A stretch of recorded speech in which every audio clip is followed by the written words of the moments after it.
Assalamualaikum warahmatullahi wabarakatuh. Selamat pagi para netizen di mana saja Anda berada. Salam opini rakyat. Diberitakan bahwa kenaikan pajak. Kalau zaman sekarang orang masih menghafal Al-Quran, itu manfaatnya apa?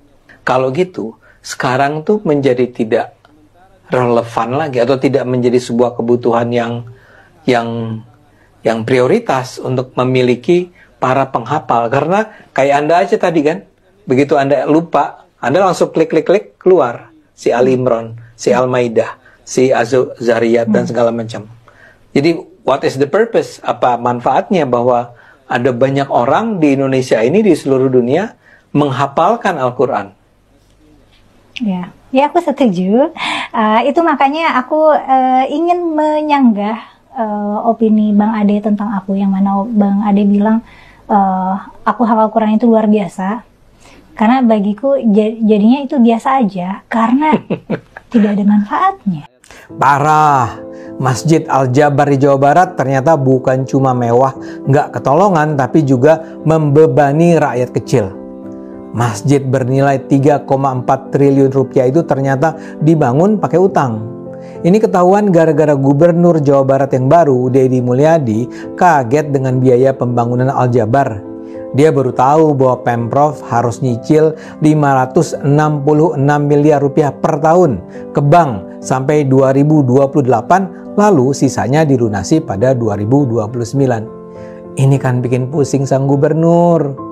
Uang 3,4 triliun itu diambil dari Program Pemulihan Ekonomi Nasional atau PEN.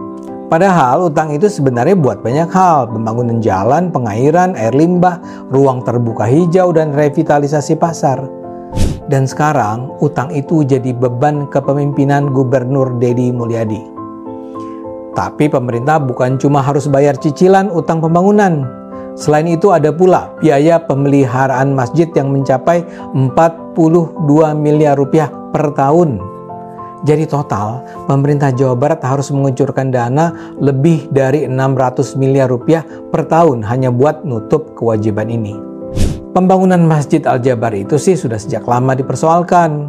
Dana proyek ini sebagian besar diambil dari APBD Jabar, totalnya 1 triliun rupiah. Wajar kalau banyak yang mempertanyakan prioritas anggaran. Pengamat kebijakan publik Trubus Rahadiansyah bilang APBD harusnya lebih fokus ke infrastruktur. Jalan dan transportasi publik lebih krusial ketimbang membangun masjid megah. Apalagi di Jabar kan sudah banyak masjid besar lainnya. Menurutnya yang ideal tempat ibadah itu dibangun pakai dana umat, sedangkan kas daerah hanya menjadi stimulus saja. Parahnya nggak cuma soal prioritas anggaran. Proyek ini juga mulai dicurigai ada indikasi korupsi. Forum Indonesia untuk Transparansi Anggaran Fitra Jabar menyoroti dugaan korupsi dengan potensi kelebihan bayar ratusan juta rupiah. Beyond Anti-Corruption (BAC) juga menemukan indikasi praktek KKN dalam proyek ini, terutama dalam belanja lahan yang hampir mencapai 450 miliar rupiah dan konstruksi yang diduga lebih dari 1,2 triliun rupiah. Bahkan ada dugaan markup dalam pembebasan lahan.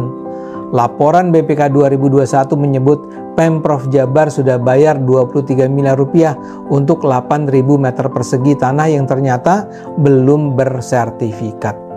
Ini membuka kemungkinan penggelembungan harga atau maladministrasi.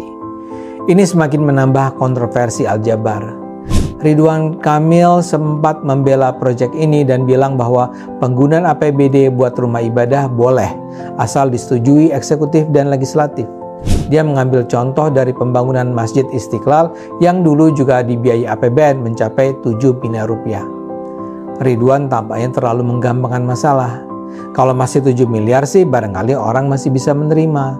Tapi kalau kita bicara uang triliun rupiah yang harus dibayar dengan utang yang akan ditutup dengan dana program pemulihan ekonomi nasional, ini tentu kelewatan. Sekarang ini tidak ada pilihan bagi Deddy Mulyadi. Sebagai gubernur ya dia terpaksa mengupayakan pengembalian utang sampai lunas. Tapi pemerintah daerah manapun perlu belajar dari kasus ini. Rumah ibadah bukanlah prioritas utama, apalagi rumah ibadah mewah dengan nilai triliun rupiah. kesejahteraan masyarakat yang harus jadi prioritas anggaran pembangunan. Yuk kita dukung pemimpin dan wakil rakyat yang bijak dalam menentukan skala prioritas. Demikian saudara, apa pendapat Anda silahkan ditulis di kolom komentar. Terima kasih telah menyaksikan video ini sampai selesai. Salam hormat. Wassalamualaikum warahmatullahi wabarakatuh.